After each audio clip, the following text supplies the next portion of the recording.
y a la transferencia de resultados de investigación sobre historia militar, ¿no? También cultura diplomática sería en este caso los temas que abordamos dentro de estos cursos, ¿no? Y yo quiero agradecer a todas las entidades que nos apoyan, los grupos de investigación, el proyecto nuevo, Polemis, que es el proyecto que hemos puesto en marcha con el Ministerio de Innovación y Universidades desde el 1 de septiembre. Es un proyecto que yo dirijo en la Complutense, pero en el que están también, colabora Eduardo y otra serie de investigadores españoles, belgas, holandeses principalmente, bueno, también italianos en esta ocasión.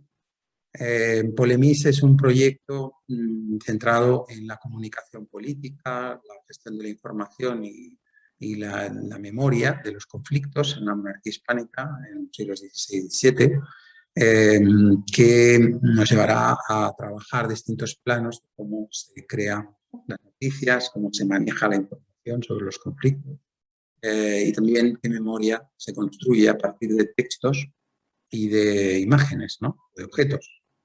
Era un poco nuestra empresa para los próximos años hasta el año 25 con ese proyecto, ¿no? Entre medias hay otros eventos y centenarios que nos van a mantener ocupados. Quizás uno de los resultados del proyecto precedente que realizamos con Alcalá y que hemos presentado hace poco es el libro sobre Cádiz 1625, relaciones de las noticias y cómo se llevan a escena estos acontecimientos del ataque anglo-holandés en Cádiz que está representado en el Salón de Reyes, ¿no? Vemos algo parecido con el próximo libro en esa miniserie del Salón de Reinos, estará dedicado a Bahía, la recuperación de Bahía, el siguiente a Florus y el siguiente a Breda, que son los que tienen relaciones de noticias y obras de teatro al uso sobre los propios obras monográficas. Hoy estamos por Lepanto, también hubo comedias sobre este acontecimiento de muchos poemas. Tuvo una enorme repercusión y recreación, pero le quiero dejar la palabra a Alberto Pérez, de Experto Perro, que es la persona que nos va a introducir sobre este volumen. Que no sé si hay algún ejemplar disponible. Finalmente no puedo traer. Bueno, de todas formas será fácil dar con ellos, sí. Y les animo y ya verán lo interesante que es la palabra. Muchas gracias. Quizá debería cambiarme, Eduardo, porque para manejar el... Sí.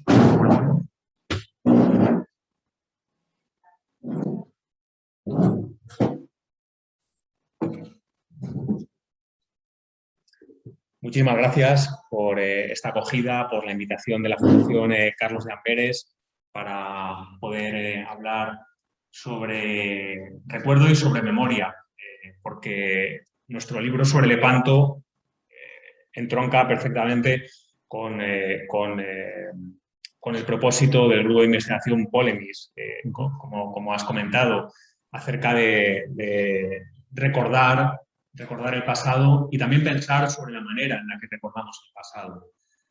Porque no olvidemos que la historia siempre tiene diferentes lecturas, tiene lecturas que evolucionan además a lo largo del tiempo y siempre creo que es pertinente volver sobre acontecimientos que pueden parecer muy manidos, pero cuyo análisis, como veremos en el caso de Lepanto, que se cumplen, ¿no?, 450 años, siguen siendo pertinentes para tratar de entender el mundo en el que nos movemos.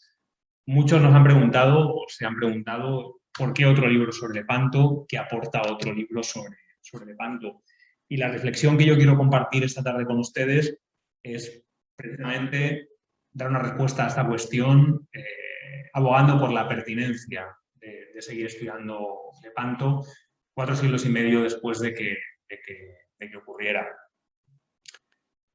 El Mediterráneo, como ámbito de reflexión historiográfica, tiene un larguísimo recorrido. Quizá la obra seminal es el magno trabajo de Fernand Braudel sobre el Mediterráneo en tiempos de Felipe II, esos 3 volúmenes que marcaron una época con su contribución tremenda a la hora de entender el Mediterráneo como un espacio geográfico, pero también un espacio de contacto pacífico o bélico, de intercambio cultural y un espacio de análisis histórico completo, que había que comprender de manera global, de manera holística, ¿no? Frente a las tradiciones historiográficas nacionales que suelen estar muy compartimentadas, la obra de Braudel de tan altos vuelos yo creo que representa un hito, ¿no? La manera en la que debemos entender la historia. Y además fue fundamental esa capacidad de entender el Mediterráneo como un todo interrelacionado que hay que analizar de manera completa. La semilla de Braudel ha sido realmente fértil. Les podría aburrir con bibliografía, con estudios sobre el Mediterráneo como un ámbito global de estudio, diferentes épocas. Unos de los trabajos más recientes y creo que más señeros serían este de Corrupting Sea, de Horden y Purcell, que traza una historia global del Mediterráneo desde la prehistoria hasta nuestros días, teniendo muy en cuenta tanto aquellos factores que Braudel definió como de longue durée, ¿no? de larga duración, como haciendo especial énfasis también en los factores climáticos, en los factores geográficos, orográficos, que en cierta medida, sin caer en el determinismo, han también moldeado la historia del Mediterráneo y de las gentes que nos asomamos al mismo océano. Este volumen de Barry Cunliffe, que además después de hacerlo tuvo el honor de publicar. Barry Cunliffe es catedrático emérito de Arqueología en la Universidad de Oxford, y en Océano trazaba una historia de la conectividad entre el Atlántico y el Mediterráneo, como uno de los vectores que explican el desarrollo, la transformación del mundo. También desde la prehistoria, desde aquellos primeros navegantes que en monóxilos se echaron a la mar, ¿no? Para colonizar las islas del Egeo, hasta nuestros días. En este caso, se queda en el siglo XVI, que es cuando él entiende que con la apertura del Océano Atlántico, digamos, ese gran eje, ese axis mundi que es el Mediterráneo, pasa en cierta medida a verse desplazado por el Atlántico y por la importancia del comercio atlántico con el descubrimiento del Nuevo Mundo. Y también muy reciente, de David Abulafía, El Gran Mar, la historia humana del Mediterráneo, que abunda en estos mismos temas de tratar de entender la historia del Mediterráneo como un todo. Y es que desde muy temprano, desde los primeros balbuceos de la historia, desde Heródoto y desde la antigüedad clásica, se ha entendido esa unicidad del Mediterráneo, ¿no? Este pasaje del Fedón de Platón es muy conocido y muy elocuente. Todos somos, ¿no?, como hormigas o como ranas en torno a una charca que habitamos alrededor del Mediterráneo, ¿verdad? Y el Mediterráneo del mundo antiguo es un vector de comunicación tremendo, vector de difusión, ¿no?, desde Oriente, de Orient Lux, el torno de la metalurgia del hierro, del alfabeto, de la mano de los fenicios y de los griegos, ¿no?, de estos primeros colonizadores, que crean una primera coiné cultural, primer Mediterráneo interconectado, donde se viajaba desde Siria-Palestina hasta las columnas de Hércules y más allá en las naves fenicias o en las naves griegas, como les digo, viajando conocimientos, ideas, hombres, en un primer momento clave de conexión de todo el ámbito mediterráneo, que se convierte de esta manera en una autopista tremenda de conocimiento, de transmisión de ideas, de desarrollo. Con el mundo romano esto llega a su culmen cuando Roma controla todas las riberas, todas las orillas del Mediterráneo, hasta el punto de poder apellidar al mar su Mare Nostrum, ¿no?, o el mar interno, de poder arrogárselo como único. Y una vez eliminada la piratería que estaba en el Mediterráneo, después de las campañas de Pompeyo, en los 60 a.C., el Mediterráneo se va a convertir en una arteria fundamental de comunicación para el mundo romano, la arteria de comunicación del mundo romano. Las comunicaciones por mar son mucho más rápidas que por tierra y sabemos de una interconexión tremenda de todas las esquinas del Imperio Romano. Encontramos mármoles de canteras egipcias, villas de la meseta aquí en Hispania, por ejemplo, ¿no?, por poner un ejemplo. mundo tremendamente conectado, merced a ese Mediterráneo, por el que no solo viajaban mercancías, viajaban ideas, viajaban conocimientos, viajaban nuevos cultos, se difundió el cristianismo. O sea, realmente, sin esta unidad política y económica, sin este vector de comunicación que supone el Mediterráneo, es complicado pensar en esa unidad cultural que en cierta medida forjó Roma a lo ancho y largo del Mediterráneo. El medievo, hasta cierto punto, supuso una cesura, y digo hasta cierto punto, una cesura en este canal de comunicación entre ambas orillas, entre este y oeste, entre norte y sur, sobre todo a partir de la irrupción del Islam y de la conquista musulmana. Si bien, por ejemplo, con Justiniano se había producido un intento de volver a hacer del Mediterráneo un lago romano, ¿no? Con la conquista de la Ostrogoda, de la África vándala, del sur de la península ibérica a los godos. La irrupción a finales del siglo VII del Islam va a quebrar de alguna manera relativamente, porque los contactos nunca se van a perder entre las diferentes orillas, va a quebrar de alguna manera esa unidad que Roma había impuesto, la unidad cultural, ese espacio de comunicación y de intercambio. El Mediterráneo va a convertirse ahora en algo diferente por la rivalidad entre las fes que habitan en las orillas septentrionales y meridionales del mismo, ¿no? Y es algo que se va a prolongar hasta Lepanto y en cierta medida hasta nuestros días a nivel de diferencias culturales o diferencias de enfoque. Esta quiebra del Mediterráneo quizá como vector primordial de comunicación, digo quiebra siempre relativa, sigue existiendo comunicación, sigue existiendo intercambio de ideas, intercambio de conocimientos, viajeros, pero es cierto que se ha quebrado un poco esa unidad cultural que existía antes con Roma, que se ha quebrado. Y realmente el Mediterráneo quizá podemos pensar, como Canlis propone, por ejemplo, y como antes que han propuesto otros, que a partir de finales del 15 y del 16, con la apertura del viejo mundo hacia América, hacia el nuevo mundo, con la apertura de los horizontes atlánticos, en cierta medida el Mediterráneo va a perder esa centralidad que tenía como canal de comunicación, como canal de transmisión de ideas y de productos y de hombres. Podemos fijarnos simplemente en este mapa de calor con las rutas transoceánicas de británicos, neerlandeses y españoles entre los siglos XVI y XVIII, que marcan que en efecto el eje económico del mundo en cierta medida ha basculado hacia Occidente, ¿no? Antes el papel central que jugaba el Mediterráneo, en la Edad Media, por ejemplo, es conocidísima el comercio de especias, que estuvo probablemente detrás de fenómenos como ¿no? Más allá del argumento de la recuperación de Jerusalén, en cierta medida bascula. El peso económico del mundo bascula hacia Occidente. Podemos pensar que el Mediterráneo quizá se convierte desde luego no periferia, nunca periferia, pero se convierte quizá en un escenario menos importante en los grandes procesos históricos de lo que había sido hasta la fecha. Pero ni mucho menos un escenario periférico, como digo, ni secundario. Es en este contexto en el que se produce la batalla de Lepanto, un contexto en el que la hostilidad entre las potencias cristianas y la Sublime Puerta, ese imperio otomano de ansias expansionistas, parece sin fin, llegaba al paroxismo. Apenas 50 años, en 1529, se había producido el primer asedio otomano, el primer ataque contra Viena, y ha llevado a las puertas de Centro Europa a los otomanos.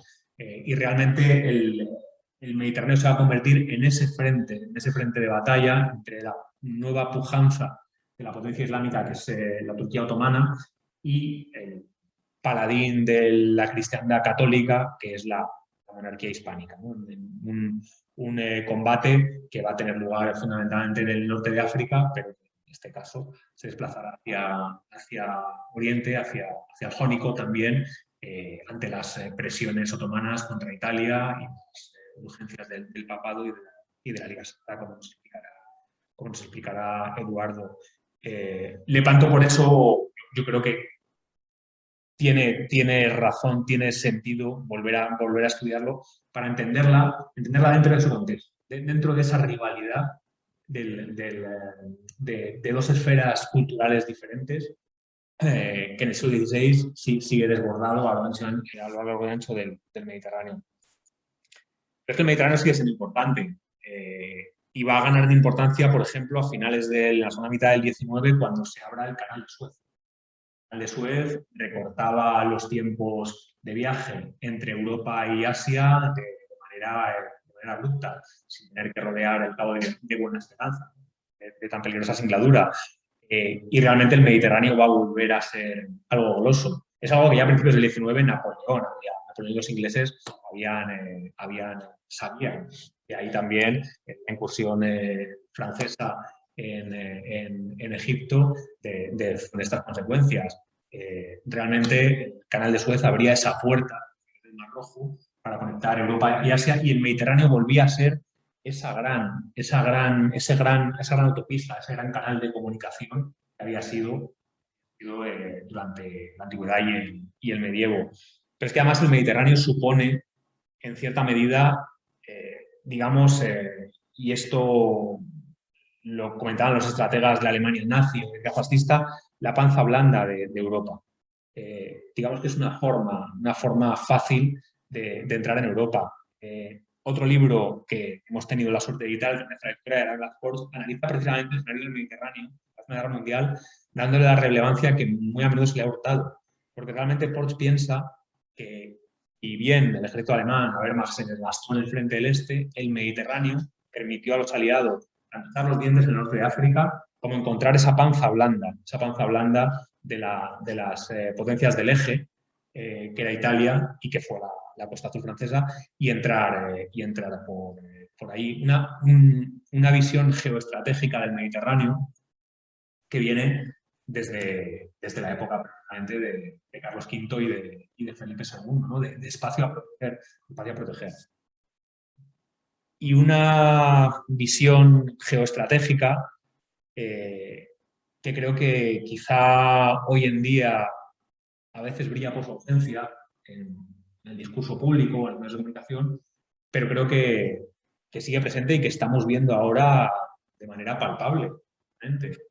Tenemos, por ejemplo, una crisis migratoria en las puertas de Europa, con gente pasándolo muy mal, gente que trata de mejorar su vida y que se lanzan al Mediterráneo y acaban ahogados, tratando de alcanzar la promesa de una vida mejor en Europa. Y realmente tenemos una crisis humanitaria en ciernes, controlada, pero que se puede desbordar en cualquier momento. Y esto impacta en la idea que queremos tener de Europa, en Europa que queremos, en la gestión de las fronteras europeas y demás. Pero no solo el problema de la crisis migratoria, estamos viendo ahora con la tensión entre Marruecos y Argelia y el problema del gasoducto y el gas argelino, que pasa por Marruecos de momento hasta que se acabe el gasoducto que nos enlace con Argelia. Estamos viendo un factor geoestratégico mundial que nos puede afectar directamente en nuestra vida diaria, tomar una ducha caliente, tener la casa caliente, y que tiene que ver con ese nivel geoestratégico. El Mediterráneo sigue siendo un punto fundamental, un punto de encuentro, pero también una frontera, un punto de fricción de intereses diferentes, y no podemos olvidarlo. Por eso la pertinencia para nosotros de aprovechar esta efeméride para publicar este libro, una reflexión sobre Lepanto, la mar roja de sangre. Y Hugo Donnell y Hugo Estrada, que algo sabe de estas cosas, comenta en el premio al libro esta frase. Como parte de esta rememoración ampliamente justificada, un grupo de acreditados especialistas han expuesto con claridad y lucidez sus conocimientos. Cuando ya parecía que todo se había dicho sobre Lepanto, su interpretación y sus múltiples aportaciones resultan novedosas. A mí realmente me llenó de orgullo esta frase, hablando de interpretación y aportaciones novedosas, porque en efecto se ha escrito mucho, Lepanto, muchísimo. Tenemos obras recientes muy meritorias, Lepanto de Alessandro Barbero, tenemos también el trabajo de Agustín Ramón Rodríguez González sobre Lepanto, que colabora en este volumen y que es un análisis de la batalla, pero nosotros pensábamos que aún se podían decir cosas nuevas sobre Lepanto, y además se podían escuchar a voces que en castellano rara vez escuchamos sobre Lepanto, a voces turcas. Creo que eso es el gran aporte de este libro. El aporte de este libro es que es un libro coral. No es un libro encargado a un solo estudioso de la batalla, porque esto radica un poco en lo que les he comentado antes sobre que las tradiciones historiográficas nacionales pues a menudo se centran en un determinado espacio. Acceso a archivos, conocimientos de idiomas, por facilidad. Es muy complicado que un modernista español pueda tener acceso a archivos otomanos o viceversa. Un modernista turco se acaba de mesas blancas y leer legajos aquí en castellano. Es muy complicado. Este diálogo es complicado y por eso creo que es necesario que haya diálogo entre las diferentes escuelas historiográficas nacionales que pueden tener además puntos de vista divergentes sobre el acontecimiento. Y aquí ven desgranado el elenco de contribuciones, el elenco de contribuciones de capítulos y autores que han aportado su conocimiento al libro para tratar de dar ese fresco, esa visión completa de la batalla. El primer autor, Philip Williams, es un autor inglés, experto en la guerra de galeras en el Mediterráneo, y el capítulo es precioso porque además es una reflexión de calado táctico y estratégico.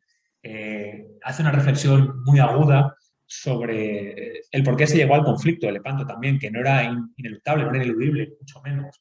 Él plantea que las presiones, por un lado, de la Orden de Malta en el lado cristiano y de los corsarios berberiscos del lado turco acaban abocando al conflicto a dos potencias, a su Unión de Puerta y a la monarquía hispánica, que en principio tampoco tenían tanto que ganar peleando en las aguas del Golfo de Lepanto, ¿no? Y Venecia quizá era quien más tenía que ganar, o la Orden de Malta y los corsarios berberiscos. Es un capítulo precioso. Hemos dedicado también un capítulo por un autor italiano. Hay un par de autores italianos, tanto Gennaro Barriale como Guido Candiani, que colaboran. Como saben, hay tres participantes básicos en la batalla. Están los italianos, el papado, Venecia, Génova, está la monarquía hispánica y están los turcos, ¿no? Son grandes actores. Por eso hemos querido que fueran básicamente italianos, españoles y turcos, a esta aportación anglosajona, ¿no? Para tratar de dar, como les digo, esta visión completa que rompa las barreras que existen a veces entre las diferentes fotografías nacionales. Interesantísimo el capítulo de Barriales sobre la negociación de la Liga Santa para entender qué hay en juego, los equilibrios de poder, qué hay tras las bambalinas de la batalla, ¿no? Cómo se llega a pactar esa alianza siempre incómoda y tensa entre una Venecia y una monarquía hispánica que recelan el uno del otro, ¿no? y que efímeramente se pondrán de acuerdo para combatir juntos en Lepanto. El capítulo de Miguel Ángel de Bunes y Barra sobre la organización logística y planes es fundamental, porque creo que era Patton quien decía que los aficionados hablamos de tácticas y los que saben hablan de logística, ¿no?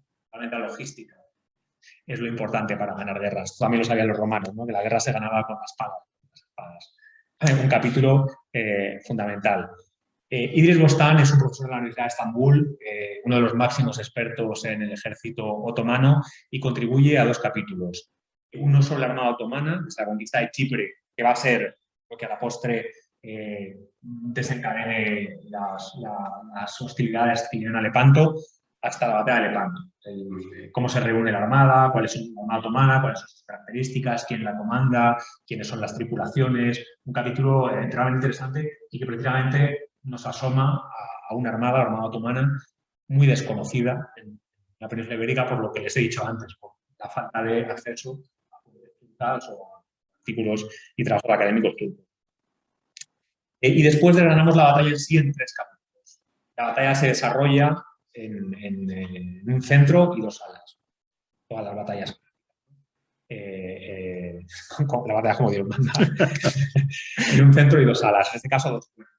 Y hemos escogido a tres autores: Agustín Ramón Rodríguez González, muy versado en temas navales, con amplia bibliografía, para que nos hable de la lucha en el centro, donde el joven Don Juan, el hermanastro de Felipe II, cuyo papel fue fundamental, pese a su juventud y su bisoñez, pero estuvo muy bien aconsejado y tomó buenas decisiones, y Ramón Rodríguez González pondera bien su papel aquí en este capítulo. Y luego hemos dedicado dos capítulos a cada uno de los cuerpos. Uno en el corno izquierdo, Barbarigo y Querini contra Suluk Mehmed Pachá, por Guido Candini, otro académico italiano, que describe con detalle, ¿no?, combate en el cuerno izquierdo. Y en el cuerno derecho, Alex Claramunt Soto, director de Desperta Ferro Historia Moderna, se dedica a analizar el combate entre Luja Lee y el experimentado almirante genovés Andrea Doria, que era uno de los principales activos a nivel de consejo de don Juan de Austria. Con estos 3 capítulos conseguimos, creo que, meternos en el meollo de la batalla. Realmente nos ponen en la piel de los combatientes en un choque que fue tremendo, un choque que fue realmente terrible. Y me gusta mucho, porque siempre esto lo digo, en Desperta Ferro editamos mucha historia militar, y a veces me da mucha rabia porque a veces nos llegan textos y el que los escribe te está contando una batalla y parece que está hablando de ir a la compra.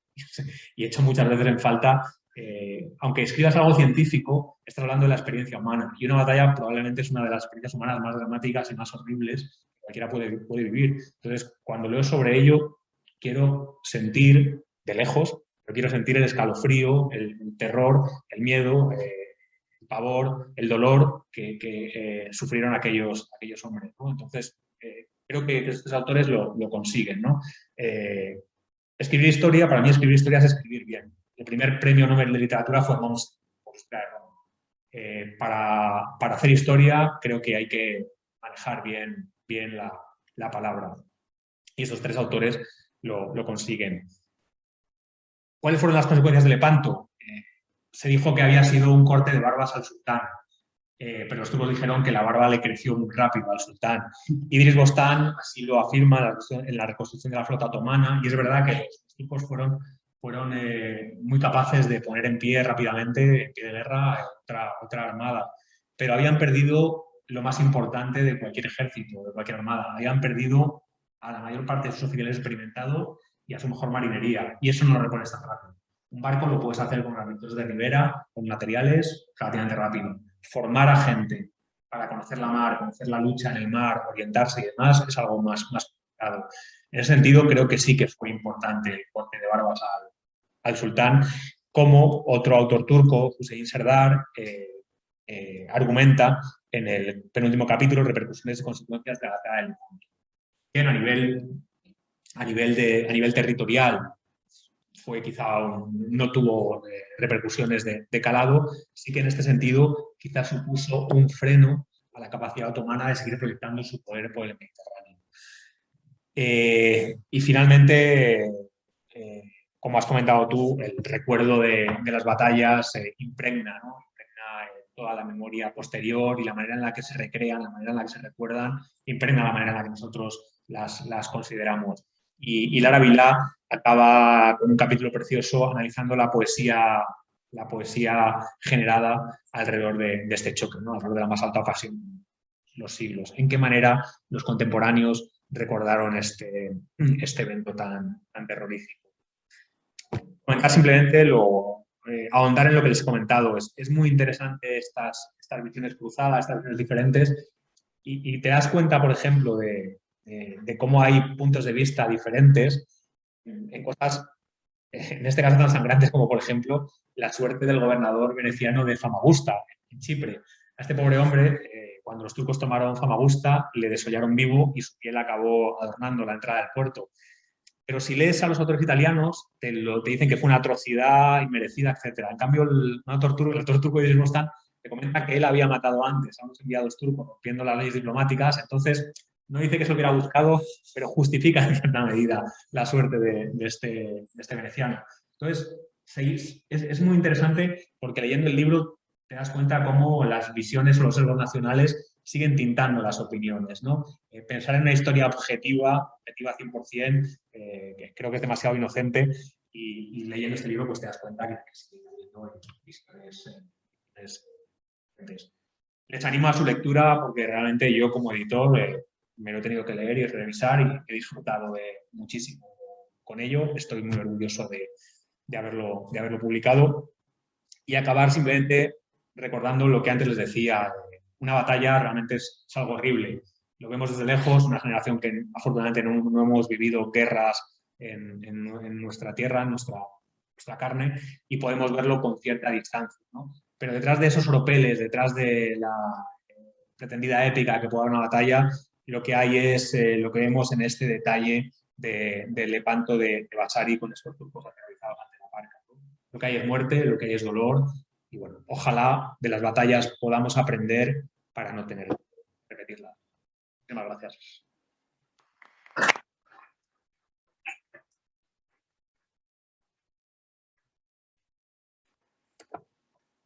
Muchas gracias, Alberto.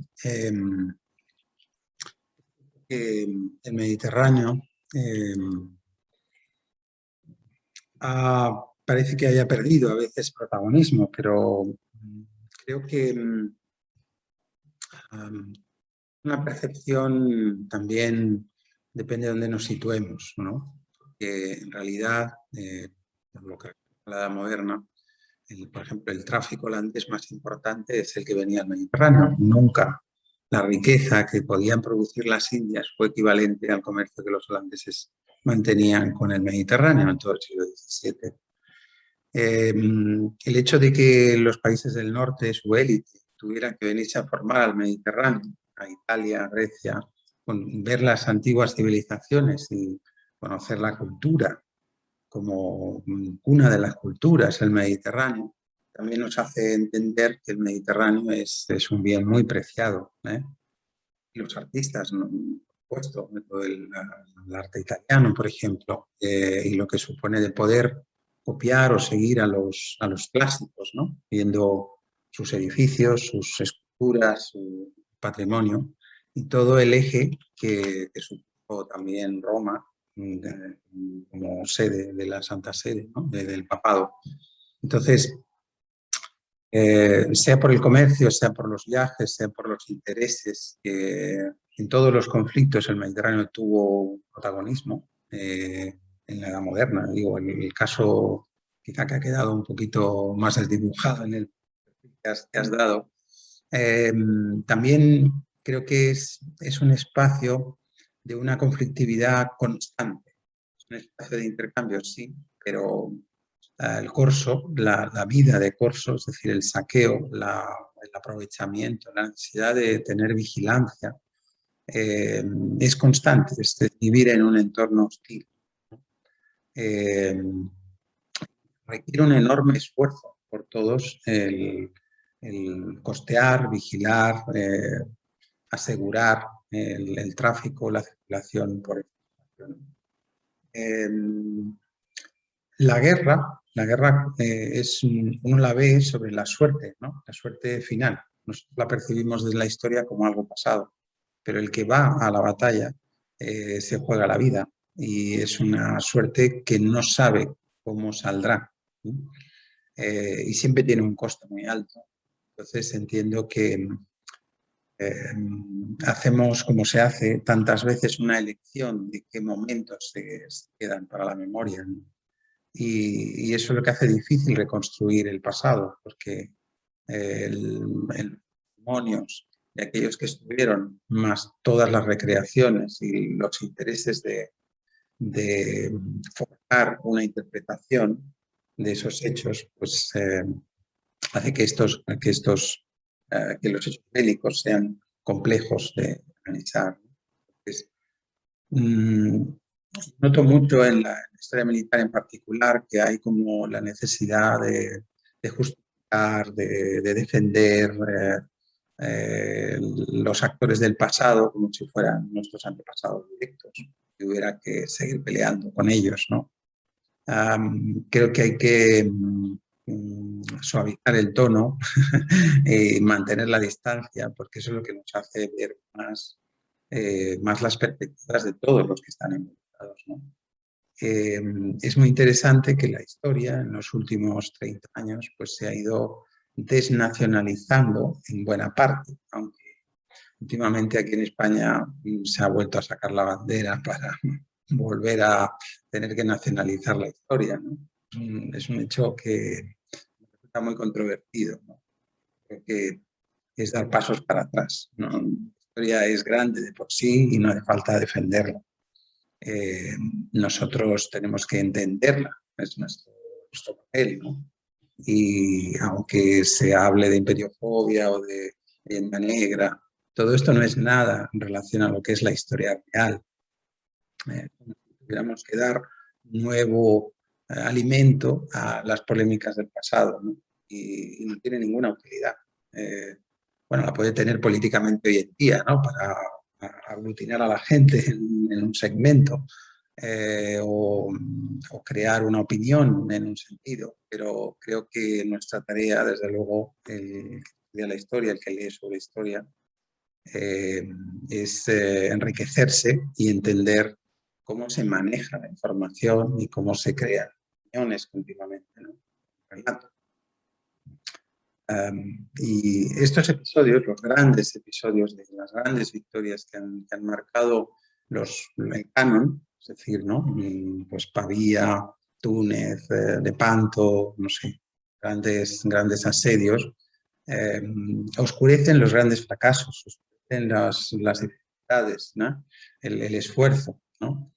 Y son una selección de éxitos, digamos, de grandes éxitos, los hits, ¿no? Pero creo que debemos de tomar el cuadro en general, el plano en general, y aprender de la historia, ¿no? En conjunto, ¿no? Por eso pienso que releerla con calma, incluso estos episodios tan señalados, tan positivos para unos, tan negativos para otros, nos tienen que ayudar a entender precisamente cómo se crea el discurso, cómo se elige una parte del pasado. Y eso creo que es interesante, es llevarlo a la reflexión del libro que se produce o que se promueve como lectura. Forma parte de nuestra tarea, ¿no? Yo como docente, como historiador y también espero que ustedes como lectores, ¿no? que vayan forjando su criterio y podamos separar lo que es digamos, la lectura apasionada o interesada por una lectura más pausada, más reflexiva, más razonada y sobre todo más plural, puesto que entenderemos mejor cada hecho en la medida en la que lo podemos reconstruir, claro. Nuestro esfuerzo es un esfuerzo parcial siempre, no completo. Depende mucho de las fuentes que tengamos, los testimonios y la manera de interpretarlos, ¿no? Pero bueno, no quiero robar mucho más tiempo, porque es un gran acontecimiento poder contar con un libro así y con este esfuerzo de especialistas, algunos a los que no es fácil poderlos leer, puesto que son en otros idiomas que no están asequibles para muchos de nosotros o que no llegan sus obras con facilidad al público, ¿no? Entonces, ese esfuerzo conjunto es muy bienvenido, ¿no? Está en la mano de otras publicaciones que he hecho de hacerlo, ¿no? No sé si quieres añadir algo. El libro, o poner el libro en contexto de otras novedades que han salido. No sé. No, hombre, lo que es llamativo es que este libro ha sido casi lo único nuevo que ha salido en este año que se celebra el centenario, el 450 aniversario. Hace ya bastantes años, al principio del 2000, Agustín Rodríguez González sacó su libro sobre Lepanto, se ha vuelto a editar hace nada, un mes, por la editorial Secotia. La editorial Pasado y Presente, que ya había sacado el libro de Barbero, ha hecho una edición por el aniversario. Llamativo que la edición aniversario es peor que la edición original, pero bueno, eso entra dentro de los gustos bibliófilos de uno. Y ha sido, y la verdad es que yo creo que ahí ha hecho muy bien Despertaferro en sacar un libro, darle una nueva vuelta. Me pidieron una reseña y acabé la reseña reconociendo algo que normalmente los historiadores no reconocemos. Me quedé con las ganas de haber escrito yo alguno de los capítulos, pero bueno. Con eso digo que el trabajo... Queda algo por hacer. No, pero o sea, era una forma de reconocer que el libro era bueno. Que si claro, te llega un libro y dices, no hay por dónde cogerlo. Yo no quiero saber nada de la edición, pero claro, una vez que lo lees y dices, pues oye, a mí me hubiera también gustado participar, eso ya es índice de la calidad que, bueno, que siempre nos ha tenido Despertaferro acostumbrados. Y bueno, yo al fin y al cabo fui director de la cabecera de Historia Moderna, en total casi 3 años, una cosa. Pero sí, la verdad es que estoy muy, muy contento. Y en parte lo que voy a hablar ahora a continuación es un poco una reflexión que voy a hacer, no solo con su lectura, también con la lectura de Barbero, con la lectura de Agustín, pues un poco lo que me ha ido, por así decirlo, surgiendo de esas lecturas, de ir pensando yo por mi cuenta otras cosas y sobre todo, pues bueno, no hacer un relato chauvinista, porque no voy a hacer un relato chauvinista, que quiero poner a la monarquía hispánica en el sitio que creo que debería tener en esta batalla de Lepanto, porque para nuestra desgracia, el relato de la batalla de Lepanto muchas veces hemos dejado que estuviera en manos de los italianos, que han sido los que más han explotado la batalla de Lepanto, sus luchas, y la verdad es que ahí siempre ha faltado un poco la visión de un historiador militar, porque tenemos obras de antiguas, como la de Serrano, que al fin y al cabo Serrano lo que hizo fue un resumen de un libro que había sacado de 2 tomos, perdón, sobre la batalla de Lepanto, pero desde el punto de vista diplomático. Entonces, la editorial Labor en los años 30 sacó este pequeño resumen. Luego, Carrero Blanco sacó un libro sobre la victoria de Lepanto, pero igual se dedicaba simplemente a copiar lo que ya estaba escrito y no dijo nada nuevo. Con este libro de Despertaferro hemos podido conocer aspectos, sobre todo los turcos, muy desconocidos, pero aún así, pues bueno, siempre, la verdad es que es una batalla de la que siempre se puede añadir algo. Por ejemplo, pues ahora mismo, hace nada me han dicho que ya se puede ver el fondo de don Álvaro de Bazán en el archivo de Nobleza de Toledo, y pues habrá que esperar a ver si algún investigador entra y mira, y a ver si encontramos alguna cosa más pues, que hasta ahora nos haya pasado. Bueno, nada, felicitaciones, Alberto, y dáselas a Javier. Gracias. De todos los autores, probablemente del volumen, hay uno que quizá convendría subrayar, que es Miguel Ángel de Bulnes. Bulnes ha contribuido en los próximos años con una monografía, creo que del año 20, sobre el Mediterráneo de Felipe III, ¿no? Felipe III. Llevaba muchos años elaborando. Y que en estos centenarios sobre Lepanto pues, ha multiplicado, ¿no? Ha organizado o ha trabajado en las publicaciones.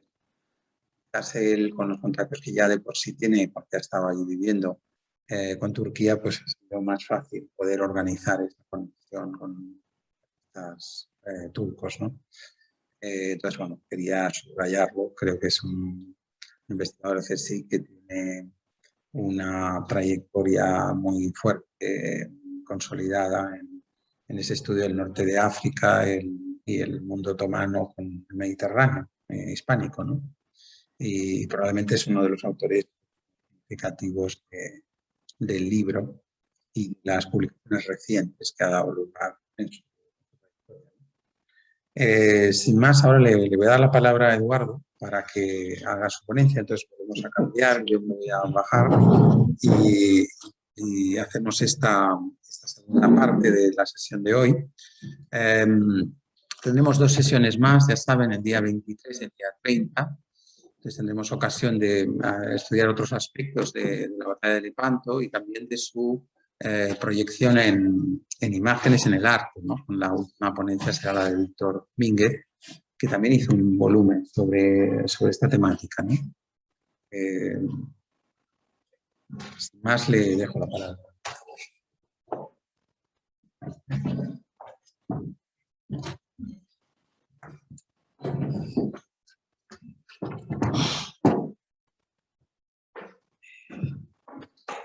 Pues nada, lo primero darles las gracias a las personas que han venido aquí en persona y también a las personas que están en sus casas y que nos están viendo a través bueno, del streaming. Quería pedirles primero perdón a las señoras, señoritas ahí en la sala, si ustedes han visto bueno, lo que va a ser el curso, verán que todos los nombres de hombres. No he logrado traer a ninguna profesora, me puse en contacto con 4 profesoras, la última, Lara, la profesora de la Universidad de Gerona, que ha escrito el último capítulo sobre la poesía, y ella más que ninguna sí que estuvo receptiva y le hubiera encantado venir, pero al final por cuestiones de trabajo no ha podido. Voy a pedir perdón por ello. No quiero que consideren que este curso solo hay hombres o de hombres, sino pues que en este caso ha dado la casualidad pues que no hemos podido fichar a ninguna otra profesora. También me puse, por ejemplo, en contacto con Valentina Oltrati, podría haber hablado sobre el espionaje, pero igual no tuvo la facilidad de poder venir a España y al final pues eso, vamos a ser todos hombres, les pido mis más sinceras disculpas. Y bueno, como antes les decía, la batalla de Lepanto, yo lo que quería, y es el título de la ponencia, reflexiones sobre una batalla para Europa. Es una batalla y desde el principio les digo que no es nada, no, voy a intentar hacer una historia no chauvinista, pero la verdad es que sí, es una batalla que tenemos que pensar que es crucial para toda Europa.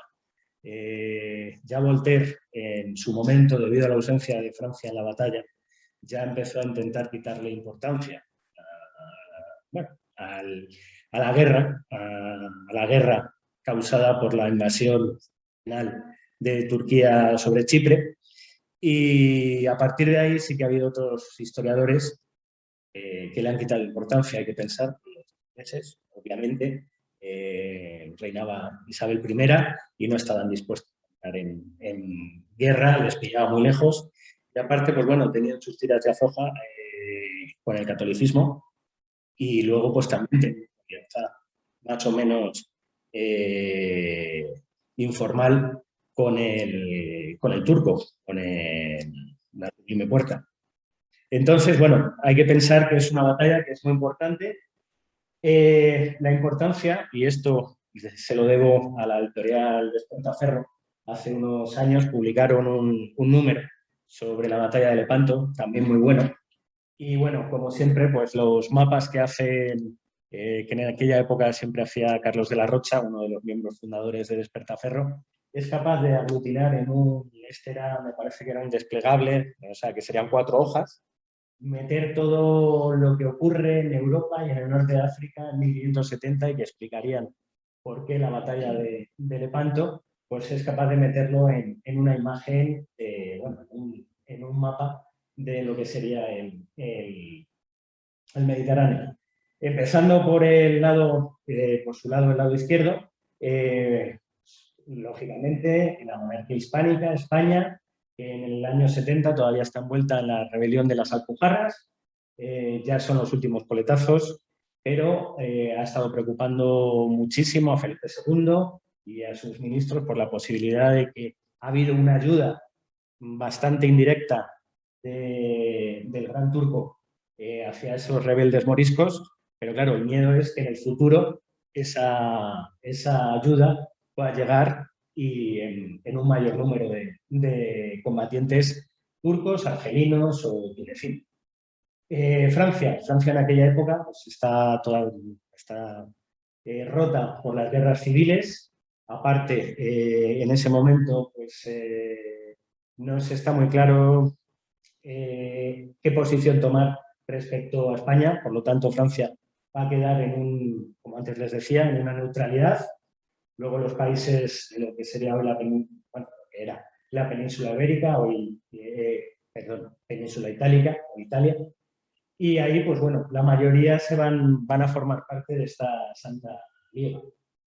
Y luego ya, yendo hacia el este, pues tendríamos el gran imperio otomano, tanto bueno, en los Balcanes, la Anatolia, como todo el norte de África, que bueno, llegaban casi a lo que hoy sería Marruecos, hasta Argelia, y ahí sí que van a tener bastantes roces con los adíes y con otras dinastías marroquíes. Bueno, Marruecos todavía no es un país como tal, como hoy en día, es una suma de distintos reinos y bueno, poco a poco los adíes y posteriormente los hafsíes pues ya sí que se van a ir haciendo con todo el control de lo que es Marruecos. Aquí, en este mapa, pues bueno, van a salir las naves, toda la Santa Liga, se va a reunir en Sicilia, finalmente, y bueno,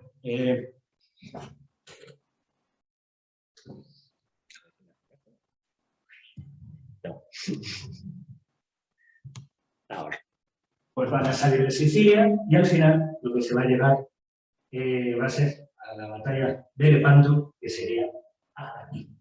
Pues nada, como pueden ver, es el otro lado del Mediterráneo, Mediterráneo occidental, católico, por así decirlo, Mediterráneo oriental, pues musulmán, lo que antes hablaba Alberto, y Bernardo acerca pues de las luchas, en este caso religiosas, que no solo son religiosas, porque hay un componente económico muy fuerte, como antes hablaba Alberto, las especias. Las especias van a ser el motor del siglo XVI económico y, por ejemplo, la lucha por las especias va a explicar la tercera ausencia sorprendente en la batalla de Lepanto, que es Portugal. Portugal no combate en la batalla de Lepanto. Por un lado, su rey, don Sebastián, está más preocupado de lo que es en sí el Marruecos actual, quiere llevar a cabo una cruzada, que más tarde, como hablaré, le llevó a la muerte, y por otro lado, a él no le interesa que ganen los venecianos. Si pierden los venecianos, si pierden esa relación que tienen con los otomanos, al fin y al cabo son los últimos, son quienes venden, compran a los turcos y luego venden en Europa las especias. Si los venecianos pierden ese estatus comercial, los que van a tener una mayor ganancia van a ser los portugueses. Al fin y al cabo, iban a ser los que podrían dar o bueno, traer todas esas especias que necesitaba Europa desde la India, no a través de lo que sería la ruta de la seda, sino a través del Cabo de Buena Esperanza y subir hasta Portugal. Bueno, aquí tenemos un grabado anónimo italiano de la batalla, como antes nos indicaba Alberto, de ver cómo la flota cristiana va a estar dividida en 3 partes, más una cuarta. Esto sería el centro, que es donde combate don Juan de Austria. El norte, que estaría pegado a la costa griega, al mando de Barbarigo, de un oficial veneciano. Y luego el cuerno del sur, que sería el que manda Juan Andrea Doria, que es donde estuvo, por así decirlo, el momento más difícil de la batalla y por el cual, bueno, Juan Andrea Doria recibió muy malas críticas. Y aquí, aunque luego hablaré de ella en la siguiente imagen, aquí vemos la flota turca, que más o menos lleva un despliegue también en 3 partes, eso sí, con una reserva mucho menor, lo que va a ser muy importante en el resultado de la batalla.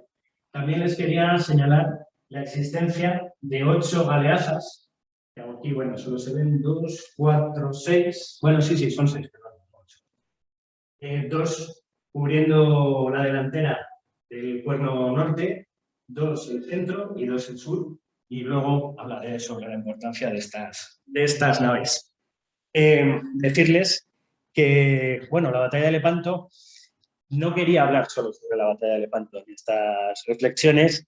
Para ellos, si quieren conocer lo que fue, por así decirlo, el minuto y el resultado de la batalla, les animo a que lean el libro de Despertaferro. Se lo va a explicar estupendamente y mucho más rápido que yo. Yo aquí lo que quiero darles es una pincelada. En la parte de abajo de este segundo grabado de la batalla de Lepanto, Franz Hockenberg era un grabador de flamenco, pero que se exilia a Colonia y desde allí pues va con su taller, va a realizar, por así decirlo, una historia o una primera historia de los momentos más importantes del siglo XVI en la historia de Europa. Y bueno, aquí vemos lo que sería la batalla del Panto. Es curioso que arriba, aunque está tapado, ellos siguen utilizando el antiguo calendario, utilizando el gregoriano. Por lo tanto, para ellos la batalla fue el día, me parece que 17 de septiembre y no 7 de octubre, creo. Pero vamos, es curioso eso. Les quería señalar, ven ustedes cómo sería una media luna la marina turca enfrentada contra la marina cristiana, y esto es una de las cosas importantes en esta batalla. Los turcos son una etnia venida del interior del Asia Central, fueron nómadas, jinetes, y es que su visión de la lucha naval sigue siendo una visión de jinete. Ellos lo que van a utilizar en la batalla, aunque les salió mal esta vez, lo que quieren hacer es el típico movimiento que ya hacían los partos, o que hacían los sasánidas, o que luego hacían los turcos selyúcidas, que es intentar con esa media luna envolver al enemigo. Una vez que está envuelto, destruirlo. Es, por ejemplo, lo que consiguen en la batalla de Perebesa los turcos en 1538, es lo que consiguen, que es destruir la flota cristiana. Simplemente iban en un solo cuerpo. Aquí ya hemos dicho que se dividen en 3 cuerpos más una gran reserva. En cambio, en la batalla de Prevesa solo se montó un grupo. ¿Qué es lo que pasó? Iban tan juntas las galeras y los barcos de alto bordo cristianos que no tenían espacio para maniobrar. Para los turcos fue muy fácil envolverlos y acabar con ellos. Luego, aquí también les quiero, para que vean la importancia, siempre van a salir las 6 galeazas, y ahora hablaremos de la importancia que tienen en la batalla. Tanta importancia que los historiadores italianos, por ejemplo Barbero, pero no solo Barbero, también Niccolò Capon, pues para ellos consideran que es el arma definitiva por la cual los cristianos ganan la batalla. ¿Qué es una galeaza? Pues dicho coloquialmente y en un término bastante humorístico, sería como una galera que se ha metido demasiado en el gimnasio. Perdónenme la expresión así, pero es una galera, luego les enseñaré lo que es una galera normal. Es una galera bastante más grande, se ha pasado de talla. ¿Y por qué? Porque tiene una capacidad para llevar cañones mucho mayor que una galera. Aquí, como pueden ver, hay una torre de madera y dentro de la torre hay varias piezas artilleras que disparan no solo hacia adelante, como hacen las galeras, sino también a los lados. Luego también ven que hay diversos cañones en los lados y también al final, pues bueno, hay una pequeña plataforma de cañones ligeros para los ataques de infantería, para retirar los ataques. ¿Esto qué es lo que hace? Que cuando se acerca la armada turca, que aquí lo podemos mejor en ustedes lo van a poder ver, ven cómo se van acercando las dos flotas, pues esas 6 galeazas armadas con muchos cañones van a conseguir romper el orden de avance de los turcos. Para los italianos esto significa el principio del fin, y yo estoy de acuerdo, es el principio del fin de la batalla, pero todavía quedaba mucha batalla por delante. No podemos decir que porque rompiera, por así decirlo, su orden, ya la batalla estuviera del lado, o la victoria estuviera del lado de los cristianos. Quedaba mucho para poder llegar a ello. Estas galeazas, si ustedes se dan cuenta, aquí tienen otra vez un dibujo de despertaferro, pues aquí pueden ver cómo las galeras solo llevaban artillería hacia adelante, solo podían disparar hacia adelante, sí que tenían unas cuantas piezas artilleras ligeras, solo contra infantería o marinería enemiga, pero el cañón de crujía y los 4 cañones que la acompañaban solo podían disparar hacia adelante. ¿Esto qué es lo que pasa? Pues que mientras que la galeaza puede disparar hacia adelante y hacia los lados, mientras iban pasando, en cambio las galeras solo pueden disparar hacia adelante. Total, lo que antes les enseñaba del cuerno, bueno, no del cuerno, sino del centro, de lo que sería el centro de de la batalla, se van a juntar y va a ser un choque directo de espolones contra espolones. Recalcar que los espolones de las naves cristianas habían sido cortadas un poco tras la orden dada por don Juan de Austria, que había estado hablando con un gran marino como uno de los miembros de la familia Álvarez de Toledo, no me sale. Pues bueno, don Fabrique le dice que lo mejor que puede hacer es cortar un poco los espolones y que así pueden disparar en el momento exacto el resto de... O sea, que el espolón, lo que queda del espolón, choque con la nave enemiga. ¿Eso que consigue? Pues una mortandad terrible entre las dotaciones tanto de remeros como de marineros o como de soldados enemigas. Y esto va a ser, de verdad, lo que va a ser uno de los primeros puntos más importantes de la batalla. Es la importancia de la artillería y que contrasta mucho, y eso se puede ver si comparamos las galeras españolas, siempre muy, muy armadas, con mucho cañón potente, comparado con los cañones que usaban los turcos, menos numerosos y bastante más ligeros. Hay que pensar que la mayoría, que aunque todas se llaman galeras, había galeras, galeotas, pero bueno, más o menos siempre la galera española, o la galera ponentina, como se llamaba, va a ser muchísimo más grande que la galera turca, va a ser más potente.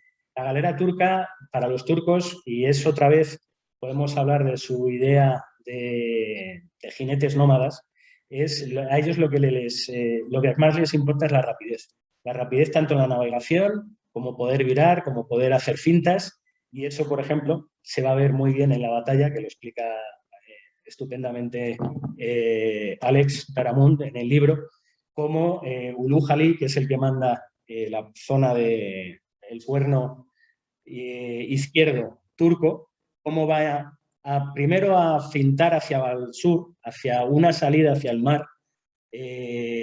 Entonces, Juan Andrea Doria, que es el que sería del cristiano, el lado, o sea, el cuerno derecho, pues cómo le va a fintar, va a hacer parecer que va a ir hacia abajo, el italiano va a morder al suelo, va a ponerse en paralelo hacia él y de repente en un momento van a fintar y van a salir en un agujero que se abre entre el lado central y el lado sur,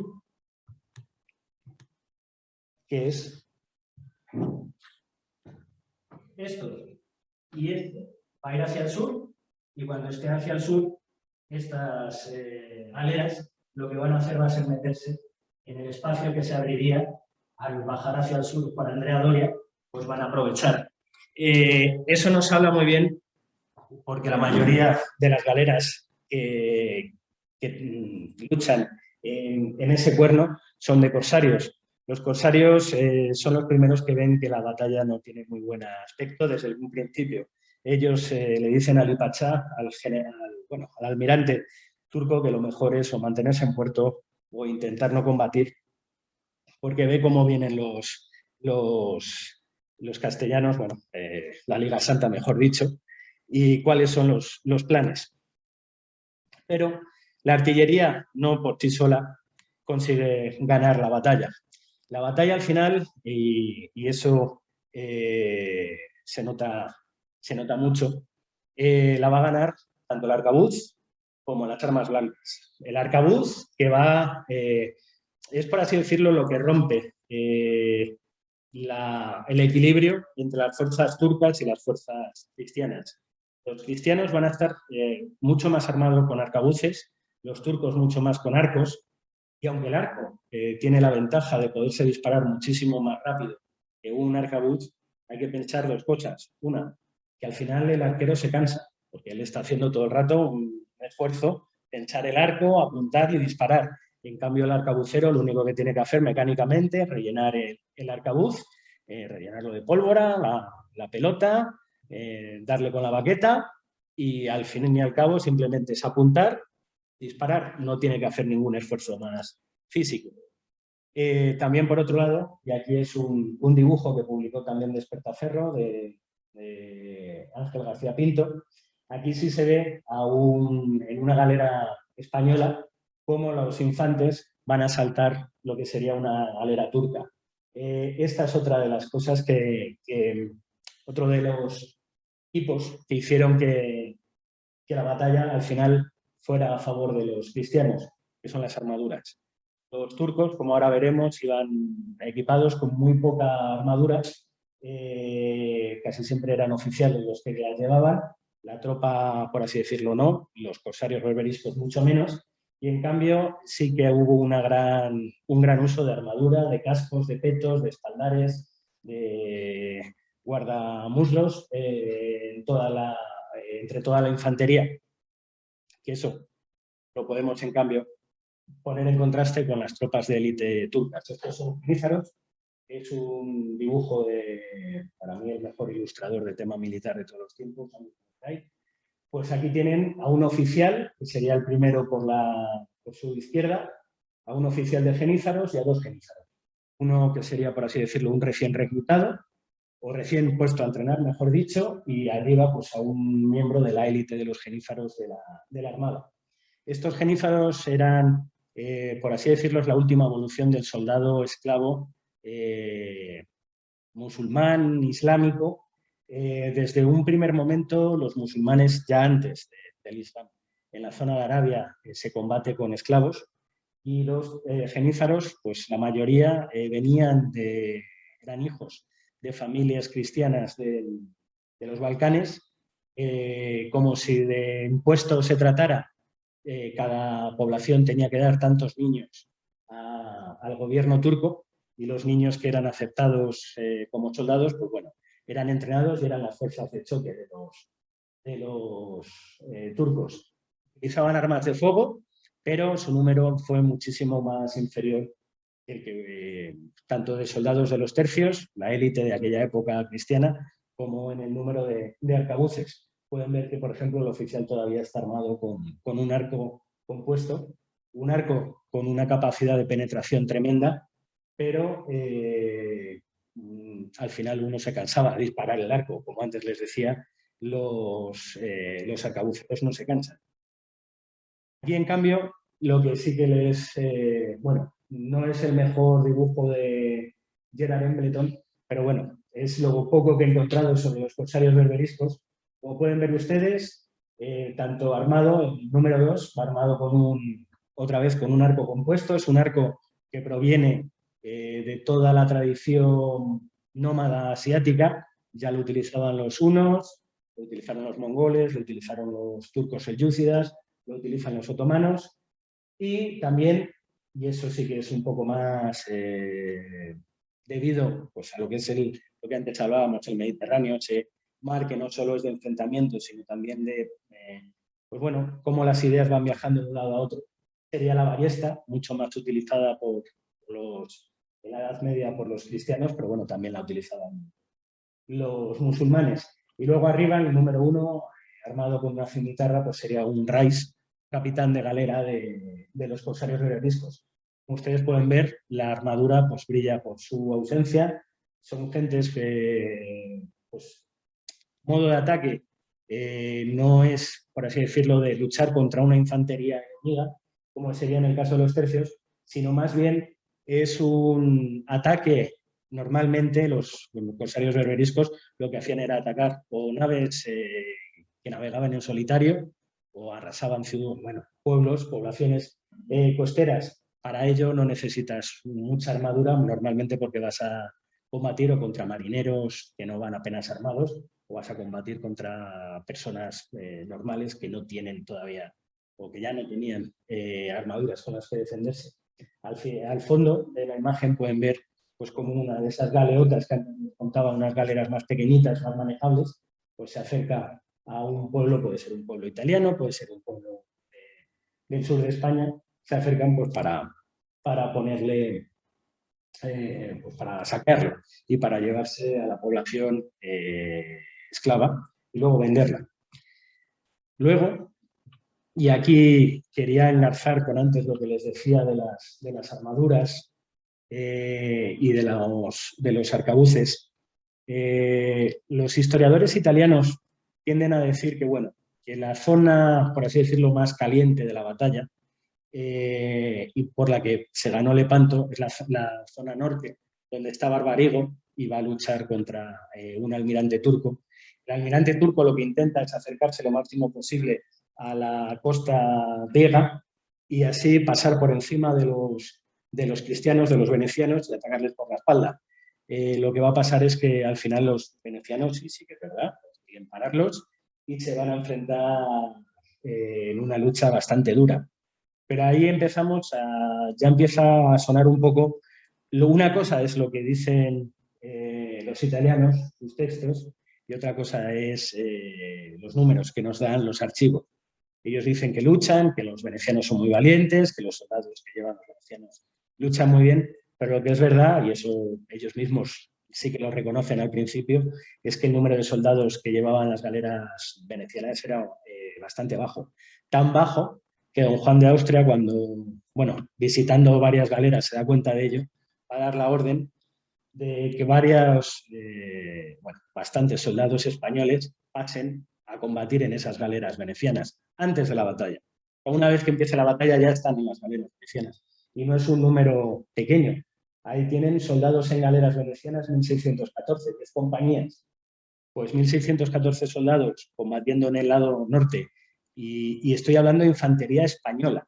No estoy hablando, por así decirlo, de la infantería de la monarquía, que serían también los italianos, pues napolitanos, de cualquiera de los príncipes aliados de la monarquía o incluso de los lombardos o de los sardos, por ejemplo.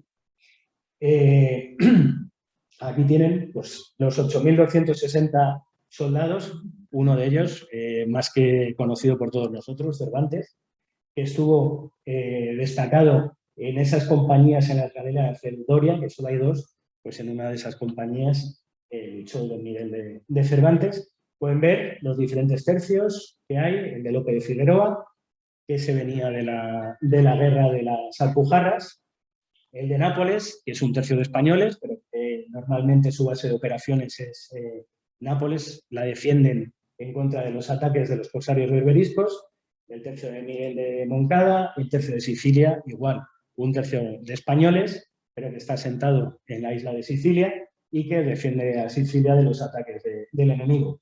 Luego los 1.614 soldados en galeras venecianas. Y por último, compañías pagadas por Lombardía, por el Estado de Milán, van a ser muy poquitos, 445, 2 compañías. Como pueden ver, los soldados españoles, 8.260. Y se calcula que, bueno, el ejército rondaría los 30.000 hombres, pues no es que sea el contingente más grande, más numeroso, pero desde luego que era el mejor formado. 55 compañías que se van a ir distribuyendo por diferentes galeras. No cada compañía iba en una galera, dependiendo del tamaño de la galera, podía ir una compañía, podían ir 2 o podía ir media. Y bueno, pues ahí tienen luego desgajadas por las diferentes flotas de galeras. España, la de Nápoles, las galeras de Doria y las galeras de Sicilia. Decir que las galeras de Doria serían lo que hoy podríamos conocer, pues como por ejemplo, si se acuerdan de la guerra de Irak, la compañía de mercenarios Blackwater, pues Doria, Juan Andrea Doria, sobrino nieto de Andrea Doria, pues él lo que se dedicaba era, aparte de sus negocios de banca y demás, lo que se dedicaba era a fabricar galeras, a suministrar los remeros, los marineros y alquilárselas al rey de España mediante asiento. Con estos asientos ellos ganaban unas cantidades astronómicas de dinero, pero también, y es lo que se le echa en cara en esta batalla, que bueno, que como al fin y al cabo eran alquiler y si pierdes esas galeras eres tú el que va a correr con la pérdida, pues que bueno, que si no había sido todo lo duro que podía haber sido la batalla. Yo la verdad que por más que he leído de la batalla, no creo que se le pueda achacar eso, igual que sí a su tío abuelo, a Andrea Doria en la batalla de Prevesa, sí que podía haber previsto un poco mejor que cuál iba a ser el fin. Bueno, total, que las reflexiones es que la monarquía paga la mitad de la Santa Liga. Una cosa que los italianos normalmente se callan, ¿no? Claro, es decir, que Venecia no va a pagar la mitad. Venecia va a pagar me parece que son 2/3, y el último tercio lo va a pagar el papado. Total, que España o la monarquía hispánica es la que va a pagar la mitad. La mitad del coste de las flotas que se alquilan, de las flotas propias, de la infantería que se paga española, italiana e incluso alemana. Es curioso que nunca se habla de los alemanes porque estuvieron guardando, por así decirlo, los barcos de transporte y no combaten, pero hubo alemanes, probablemente hubo alemanes protestantes en no en la batalla en sí, pero sí en las operaciones. Y bueno, parece que después de la batalla del 7 de octubre de 1571, la Liga de repente desaparece. Y aquí yo les he ido desgranando pues que no desaparece esa Santa Liga, va a durar año y un poquito más. El 15 de octubre de 1571, pues, 8 días después de la batalla, las tropas desembarcadas ponen sitio a Santa Maura, en la isla de Leucas, sin éxito, y ese sí que va a ser el fin de esa campaña, de esa temporada, pero en 1572, como ahí les pongo, junio de 1572, la Santa Liga vuelve a actuar. Por lo tanto, muchas veces pensamos en la Santa Liga de Lepanto como que funcionó durante un año, 1571, y no. En realidad funcionó en 1570, 71 y 72. Junio comienza la expedición de la Liga Santa contra Morea. Su objetivo va a ser un poquito más al sur de Lepanto. El 7 de agosto, por ejemplo, encuentro entre la Armada de Don Juan de Austria y la turca en Cérgo, hoy Citera, retirándose esta última. Lo que antes hablábamos de las diferentes escuelas nacionales de historia, pues los turcos llevan orgullo que si son capaces de rearmarse de galeras, pero lo que está claro que es que no se rearman de los hombres que, como antes decíamos, pues han perdido durante la batalla. Y esto se ve en que por 2 veces don Juan de Austria va a intentar volver a plantar batalla al turco y al final no va a conseguir. 19 de agosto, 9 enfrentamientos sin resultado entre las dos flotas. Del 15 al 16 de septiembre, intentos aliados de dar batalla frente al puerto de Modona, en español Modón. 2 de octubre, tropas al mando de Alejandro Farnesio. Hay que recordar que es la primera campaña importante de Alejandro Farnesio, que va a estar no como segundo, como tercero o cuarto de su primo don Juan de Austria.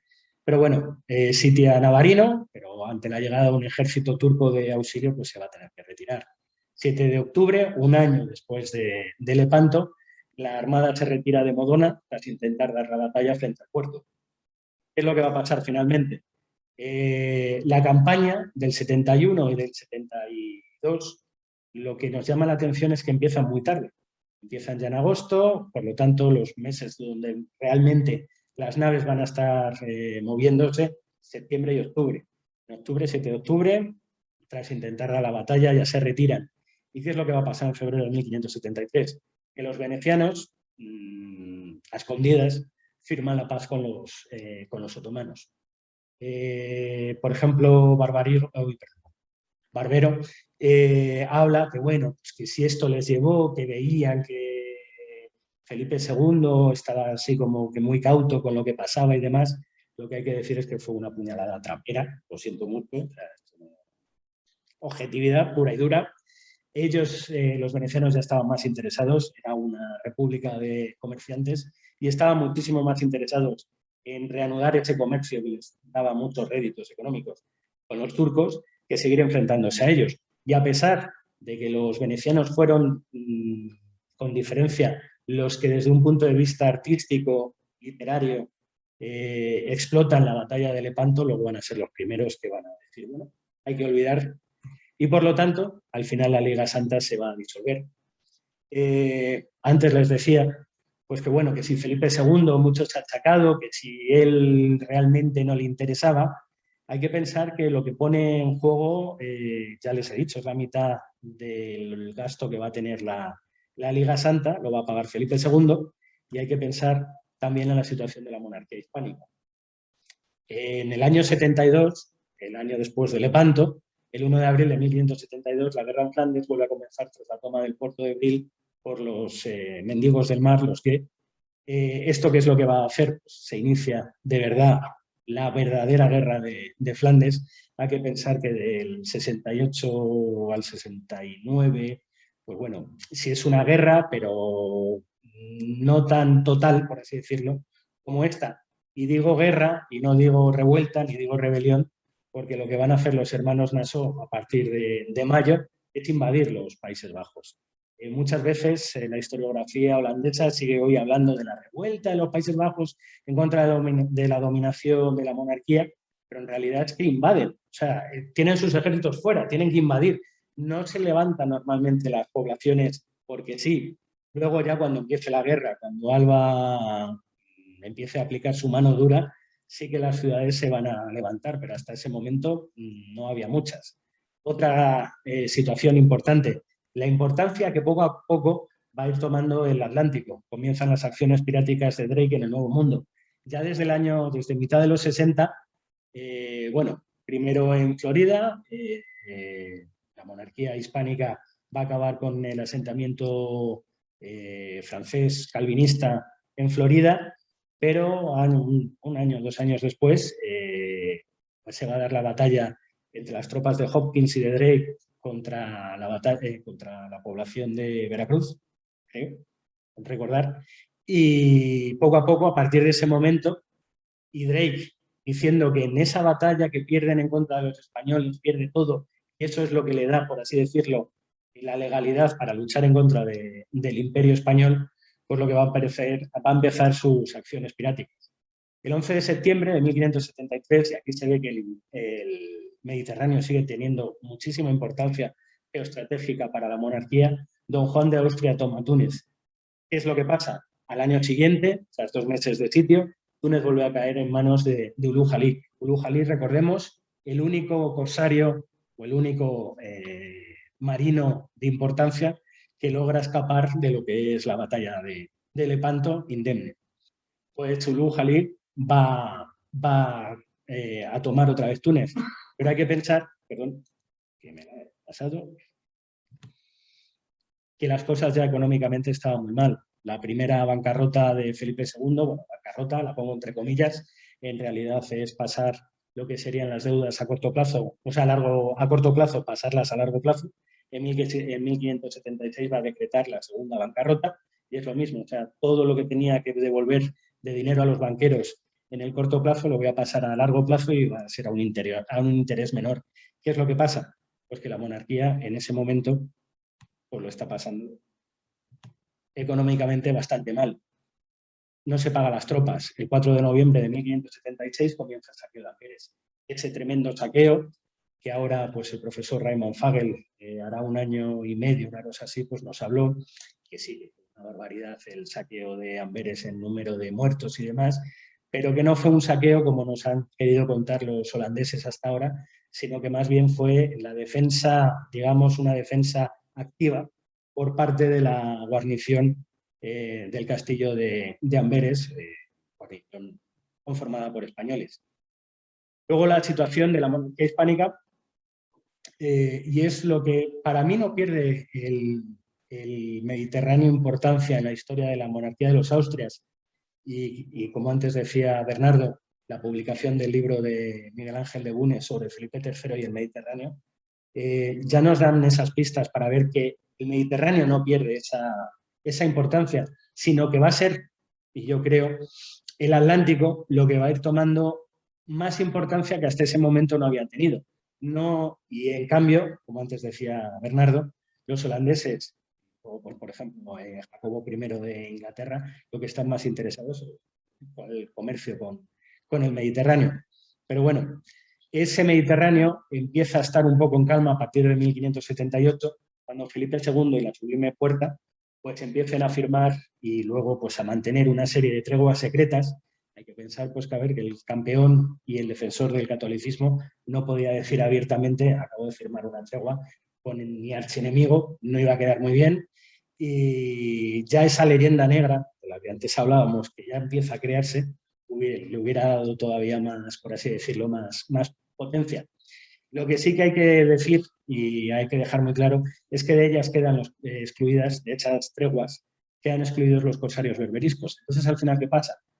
Que con esa firma, esas treguas, no va a haber no va a volverse a dar un enfrentamiento como el de la batalla de Lepanto, de dos grandes marinas de guerras luchando una contra otra.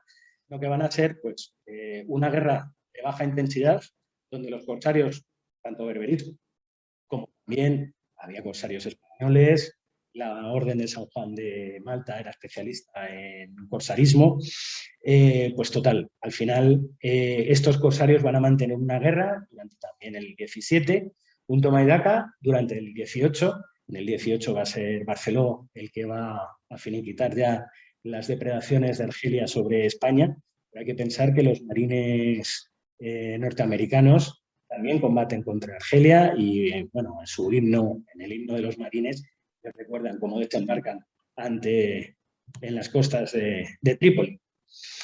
En el 78, el 4 de agosto, batalla de los Tres Reyes, o batalla de Alcafarquivir, que se produce en Marruecos, muere don Sebastián, el rey de Portugal. Eso va a llevar, bueno, pues primero a el corto reinado de su tío, y al final pues la corona va a quedar vacante. Felipe II va a decidir que, bueno, pues la Unión Ibérica hay que, por un lado, sí que se convence pues a la nobleza a golpe del talonario y a la jerarquía, a la alta jerarquía eclesiástica, pero al final las tropas españolas entraron en Portugal más que nada porque el pueblo, por así decirlo, pues no estaba muy de acuerdo con esa, ya desde el siglo XIV. Los castellanos y los portugueses ya habían tenido varias guerras y digamos que esa unión ibérica no es bien vista por el pueblo llano. Total, que en agosto de 1560 las tropas de Felipe II toman Portugal y se logra la ansiada Unión Ibérica, pues que ya estuvo planeada en su momento por los Reyes Católicos, pero debido a la muerte de su varón, pues no pudieron. Y bueno, esto es el fin de estas reflexiones sobre la batalla de Lepanto, que se produjo el 7 de septiembre de 1571, y muchas gracias.